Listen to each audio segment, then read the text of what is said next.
দেখো না, এই ড্রেসটা কি সুন্দর না? তো কি হয়েছে? আমি এটা নেবো ভাবছি। কিনবো?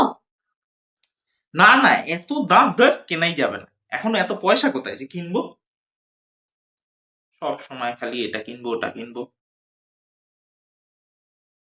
জানো তো, আমার বন্ধু না ঠিকই বলছিল সেদিন যে যদি তোমার বর তোমার শখ আহ্লাদ না পূরণ করতে পারে তাহলে মেরে দাও। কাকি, নিজের শখ আহ্লাদ কি? কেন, তুমি কি ভাবলে? কি ভাবলে তুমি? কিছু উল্টোপাল্টা ভাবলে না? আমার শখ আহ্লাদ। কত দাম বলেছে? 15,000। কিনে না। না না, এখন কেনার দরকার নেই, তুমি তো বললে অসুবিধা আছে। বলছি তো কিনে নিতে।